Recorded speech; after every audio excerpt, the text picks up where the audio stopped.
Pemirsa, apa kabar? Tentunya Anda berjumpa bersama kami kembali dalam acara yang akan memberikan inspirasi maupun wawasan baru untuk Anda, yaitu Suara Parlemen bersama saya Yusila Yanti dan rekan saya. Saya Mending Nugroho. Udah divaksin belum? Yang kedua belum. Nah, yang kedua belum. Nah, walaupun misalnya juga pemerintah juga masih bertahap untuk memberikan vaksin secara gratis kepada kita semua ya pemirsa ya.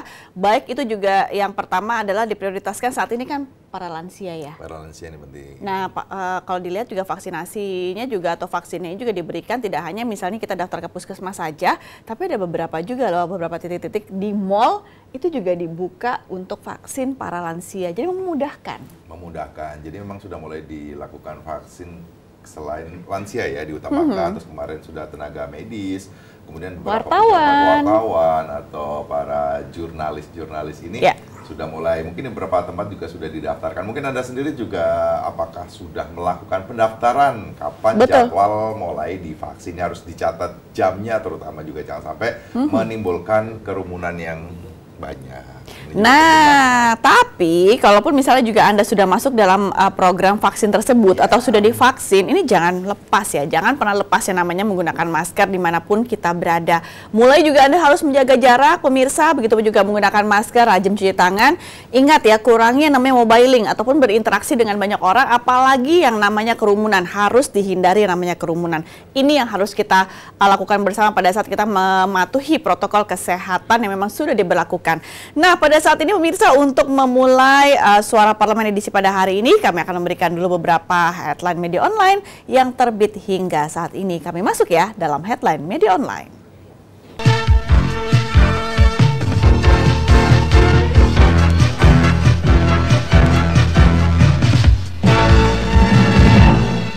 Di harian kompas.com, diperpanjang 14 hari, ini yang harus diketahui soal PPKM Mikro Jilid 3. Pemberlakuan pembatasan kegiatan masyarakat atau PPKM skala mikro kembali diperpanjang. Pemerintah memutuskan untuk memperpanjang kebijakan ini selama 14 hari ke depan. PPKM Mikro Jilid ketiga dimulai hari ini, Selasa 9 Maret 2021 dan diharapkan mampu menekan laju penularan virus corona. Selain diperpanjang, PPKM Mikro Jilid 3 diperluas cakupannya. PPKM Mikro ini tidak hanya berlaku di 7 provinsi di Pulau Jawa dan Bali, yaitu DKI Jakarta, Jawa Barat, Jawa Tengah, Jawa Timur, Banten, Yogyakarta, dan Bali. Pemerintah memperluas PPKM skala mikro ketiga ke Provinsi Kalimantan Timur, Sulawesi Selatan, dan Sumatera Utara. Dan Airlangga mengatakan bahwa cakupan PPKM Mikro diperluas karena adanya kenaikan kasus COVID-19 yang cukup signifikan. Adapun daerah yang menetapkan PPKM Mikro setidaknya memenuhi 1 dari 4 parameter yang tertuang dalam Instruksi Menteri Dalam Negeri Nomor 5 Tahun 2021. Dan keempat parameter tersebut yakni atau tingkat kasus aktif di atas rata-rata nasional, tingkat kesembuhan di bawah rata-rata nasional, tingkat kematian di atas rata-rata nasional, dan tingkat keterisian tempat tidur atau bed rate atau BOR untuk ruang ICU dan isolasi rumah sakit rujukan COVID-19 di atas 70%. Nah, ini kan sudah menandakan bahwa kita juga harus terus waspada pemirsa ya, apalagi kalaupun misalnya juga untuk PPKM Mikro ini diperpanjang hingga akhir bulan, tepatnya tanggal 22 Maret mendatang, dan melihat juga 3 provinsi tambahan. Saat ini juga mungkin PPKM Mikro ini sudah mencakup 10 provinsi ya, baik itu di Pulau Jawa, Bali, ada juga ternyata di Sumatera, Kalimantan, dan Sulawesi. Nah, ini juga kita juga harus melihat kembali apakah memang ini sangat efektif. Kalau kita lihat di DKI Jakarta saja sudah diberlakukan PPKM Mikro tapi masih saja juga macet. Terus ini bagaimana dong? Ya, mau tidak mau harus diperpanjang kalau tingkat atau jumlahnya semakin bertambah ya. Itu mau dia. tidak mau. Tapi banyak yang mengatakan dengan PPKM Mikro ini ada sedikit efeknya ya terhadap jumlah. Beberapa tempat sudah mulai dari zona merah sudah mulai berubah ke zona orange gitu ya. Jadi sudah mulai bagus juga ya. Nah, ini kan berarti efektif ya. Efektif ya. Kemudian saya akan bacakan di sindonews.com, temuan sindikat vaksin palsu. DPR RI meminta Polri lipat gandakan pengawasan. Wakil Ketua Komisi 3 DPR RI Ahmad Sahroni menyoroti informasi dari Badan Koordinasi Kepolisian Global Interpol terkait temuan adanya sindikat distributor vaksin COVID-19 palsu global di Cina dan Afrika Selatan. Sahroni meminta Polri segera turun tangan serta melibat gandakan pengawasan terhadap distribusi pengedaran vaksin di Indonesia. Ahmad Sahroni yang juga menjadi Wakil Koordinator Satgas Lawan COVID-19 DPR RI menjelaskan bahwa meski vaksin palsu belum ditemukan di Indonesia, merupakan salah satu negara yang rawan mendapatkan vaksin palsu tersebut, mengingat Indonesia menjadi salah satu negara pengimpor vaksin. Ya, setuju. Karena kalaupun misalnya dengan kondisi sampai saat ini kan memang vaksin yang diberikan kepada kita semua ini masih impor ya pemirsa ya. Dan kalaupun misalnya juga memang belum masuk ke Indonesia, cuma kehadiran vaksin palsu ini sudah ada, baik itu di negara Cina maupun juga Afrika Selatan. Nah, bagaimana dengan kondisi bisa benar-benar bahwa Indonesia tidak sampai masuknya atau bisa masuk vaksin palsu tersebut. Nah, pengawasan yang ketat, saya setuju sih sama Pak Ahmad Sahroni kalau misalnya memang ini harus dilakukan sejak sekarang. Ya, kalau kita sudah menjadi obrolan di masyarakat bahwa vaksin ini seolah-olah akan dipalsu atau banyak pemalsuannya. Mungkin nggak aneh lagi jika kita melihat ke belakang, pernah terjadi juga pemalsuan vaksin palsu itu ya. Ya, memang ini sebenarnya sudah diantisipasi ya bahwa akan ada juga misalnya vaksin palsu, bisa saja ada, ternyata memang benar hadir juga vaksin palsu tersebut. Jadi Polri memang betul-betul harus melipat gandakan. Kalau tadi Pak Sahroni mengatakan bahwa tetap jangan sampai ya untuk vaksin-vaksin yang sudah ditemukan di Cina ataupun di Afrika tidak masuk ke Indonesia. Aduh, jangan dong. Jangan ya.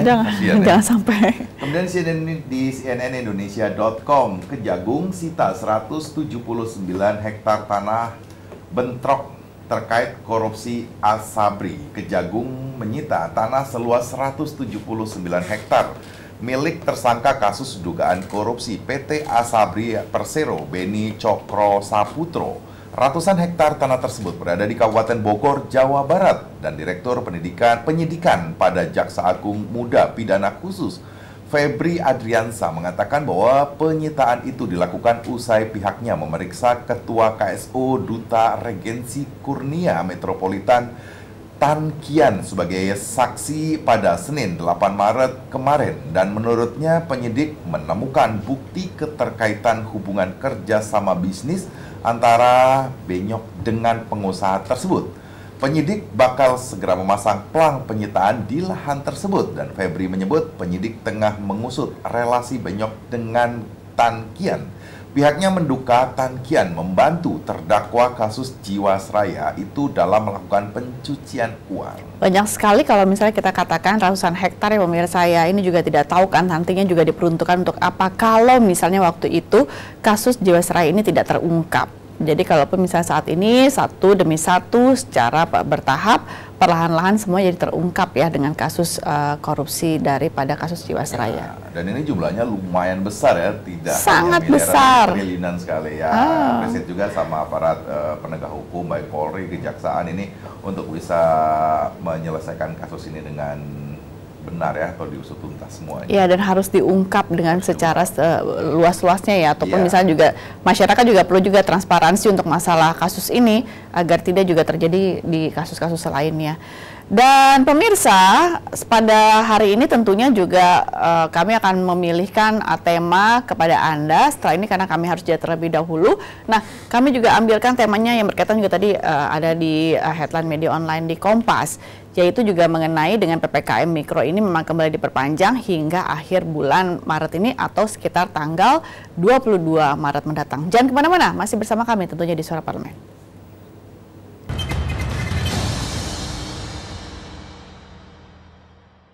Komisi 4 DPR RI melakukan peninjauan ke Pelabuhan Perikanan Samudra Lampulo, Provinsi Aceh, yang mengalami masalah pendangkalan. Hal itu dinilai akan mengganggu aktivitas di pelabuhan terutama para nelayan. Wakil Ketua Komisi 4 DPR RI sekaligus Ketua Tim Kunjungan, Dedi Mulyadi mengatakan, permasalahan pendangkalan pelabuhan tersebut menjadi perhatian Komisi 4, sehingga harus ada solusi seperti pengerukan untuk mengatasi pendangkalan. Dedi Mulyadi mengatakan sebelum dilakukan pengerukan, penyebab pendangkalan menjadi faktor penting untuk dikaji, agar ke depan hal tersebut bisa diatasi. Apa yang menjadi faktor pendangkalan? Apakah daerah aliran sungainya kotor? Apakah ada penggundulan hutan? Kemudian apakah ada aliran lumpur dan sejenisnya? Dicari masalahnya. Selesaikan dulu di hulu. Setelah itu kita bicara pengerukan. Sebelum pengerukan tadi kan ada yang usulan bahwa ada beberapa teknologi yang bisa dilakukan tanpa melakukan pemborosan anggaran. Yang ketiga adalah pengelolaan pelabuhan. Anggota Komisi 4 DPR RI Khalid menjelaskan Pelabuhan Samudra Lampulo memang sudah lama tidak dilakukan pengerukan.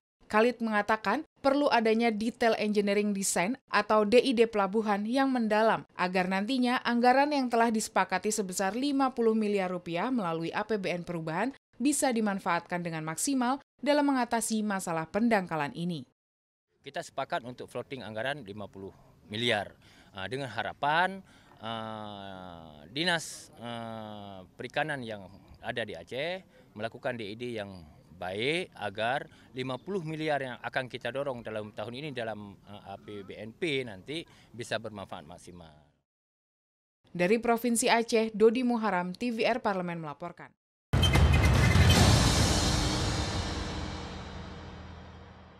Pemberlakuan pembatasan kegiatan masyarakat atau PPKM skala mikro kembali diperpanjang. Pemerintah memutuskan untuk memperpanjang kebijakan ini selama 14 hari ke depan. PPKM Mikro Jilid ketiga dimulai hari ini, Selasa 9 Maret 2021 sampai 22 Maret 2021. Selain diperpanjang, PPKM Mikro Jilid 3 diperluas cakupannya. PPKM Mikro kini tidak hanya berlaku di 7 provinsi di Pulau Jawa dan Bali, yaitu DKI Jakarta, Jawa Barat, Jawa Tengah, Jawa Timur, Banten, Yogyakarta, dan Bali. Pemerintah memperluas PPKM skala mikro ketiga di provinsi, yakni Kalimantan Timur, Sulawesi Selatan, dan Sumatera Utara. Dan kalau misalnya kita lihat sudah ada 10 provinsi pemirsa saya untuk misalnya juga diberlakukannya PPKM Mikro ini.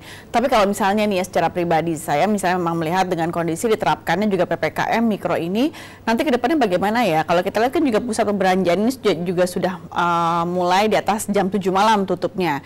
Nah udah gitu juga dengan kondisi juga traffic ataupun juga kendaraan untuk masalah kondisi ruas jalan sampai saat ini, Jakarta juga masih tuh ada macet. Ya, masih kegiatannya normal ya kalau kita lihat ya.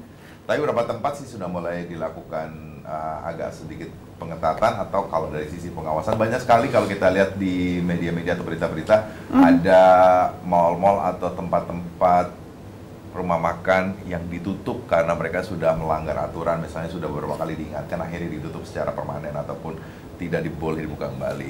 Nah ini juga terjadi di Jakarta, salah satunya bahwa ada salah satu artis ternama ya yang masih muda membuka salah satu rumah makannya, dan kemudian juga ini terlalu membludak untuk bisa datang membeli makanan tersebut. Sebenarnya yang mau dilihat adalah artisnya ya kan, sambil beli makanan bisa juga ketemu langsung dengan artisnya, tapi ini ternyata langsung diberlakukan untuk tidak boleh buka terlebih dahulu dikarenakan juga ini melanggar yang namanya peraturan di saat PPKM Mikro ini sedang berlangsung, karena ini juga menciptakan kerumunan dan terlalu ramai ataupun misalnya juga jadi pusat keramaian, dan ini juga sangat berakibat fatal kalaupun misalnya ada yang sampai terpapar virus COVID-19.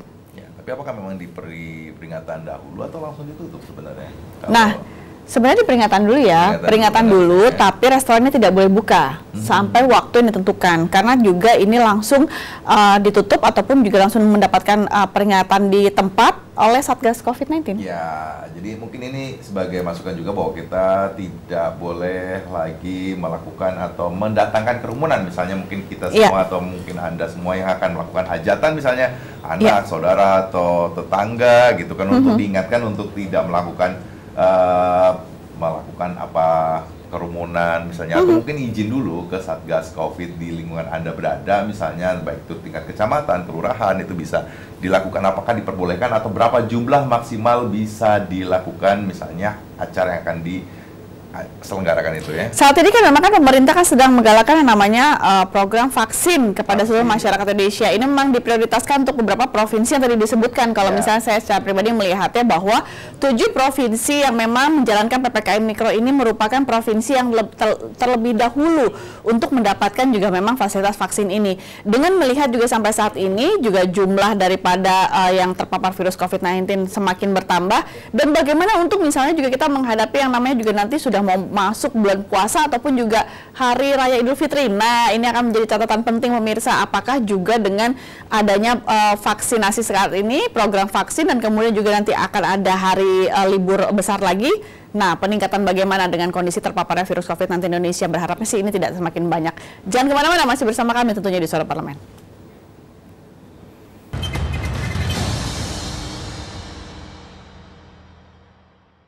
Komisi 5 DPR RI mengapresiasi pengembangan Bandara Internasional Sultan Hasanuddin Makassar, Sulawesi Selatan.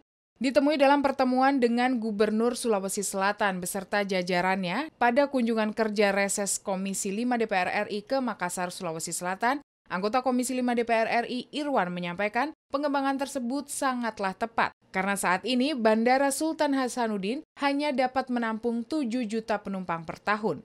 Yang lama itu hanya bisa untuk 7 juta ya, kapasitas.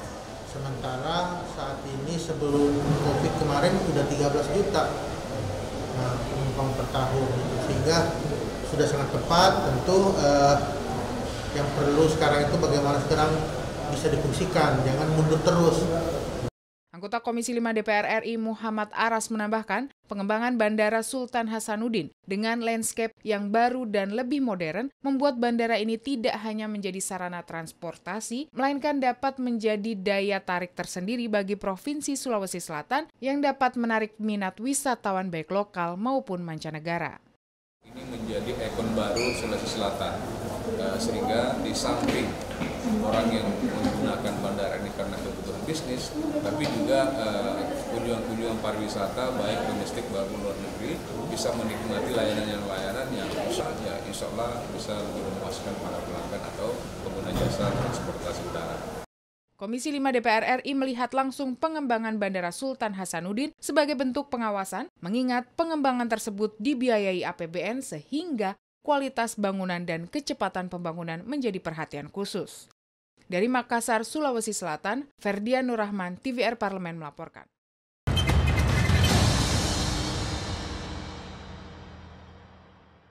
Wakil Ketua Komisi 9 DPR RI Immanuel Melkiades Lakalena mengatakan bahwa PPKM berskala mikro perlu dioptimalkan. Melki mengatakan bahwa PPKM berskala mikro harus disertai dengan operasi justisi yang terukur agar pencegahan dan penanganan COVID-19 dapat lebih terkendali. Ia menuturkan bahwa penerapan PPKM tersebut meski melibatkan tokoh masyarakat di tingkat lokal dan tenaga kesehatan yang dibantu oleh TNI, Polri, dan Satpol PP. Ia mendorong bahwa para ketua RT dan RW untuk terus mensosialisasikan protokol kesehatan dengan pendekatan yang sesuai dengan adat dan budaya setempat. Anggota Komisi 9 Rahmat Handoyo melihat bahwa kebijakan PPKM Mikro yang diperpanjang ini perlu dijadikan bahan pertimbangan berdasarkan evaluasi dan statistik yang berhubungan dengan angka-angka kasus COVID-19. Sejak pemberlakuan PPKM Mikro, tren kasus COVID-19 menunjukkan angka yang positif. Menurut Rahmat, pencapaian ini patut diapresiasi semua pihak, baik dari pemerintah, seluruh jajarannya, dan juga masyarakat. Meskipun ini menunjukkan tren yang positif dan mengalami penurunan, harus atau semua pihak tidak boleh lengah sehingga kasus positif kembali meningkat. Dan semoga saja tidak hanya diberlakukan untuk masalah PPKM Mikro ini saja pemirsa, tapi dengan adanya juga program vaksin ini juga bisa menekan, sangat menekan ataupun juga meminimalisir untuk yang namanya tingkat penularan virus COVID-19 di Indonesia, ataupun juga di beberapa kota-kota yang paling banyak menyumbang jumlah terbanyak yang sudah terpapar virus COVID-19. Semoga saja ya dengan adanya PPKM Mikro ini juga semakin memperlambat, apalagi kan nanti juga kan kita juga mesti waspada pada saat bulan Mei nanti akan ada hari hari besar ataupun misalnya hari raya besar, yang ini juga bisa menjadi catatan penting ataupun misalnya juga pengawasan yang lebih ketat, jangan sampai nanti kalau misalnya seperti libur panjang di bulan Desember ini terulang kembali. Ya, jangan sampai ya, pemerintah sudah mencabut kembali beberapa cuti bersama. Ini juga informasi bahwa kalau misalnya di hari Jumat esok nanti juga seharusnya di jadwal kalender rencananya pemerintah memberikan cuti bersama misalnya kepada seluruh ya. Tapi katanya dicabutkan memang untuk mengurangi laju pertumbuhan COVID-19 juga, apalagi nanti misalnya di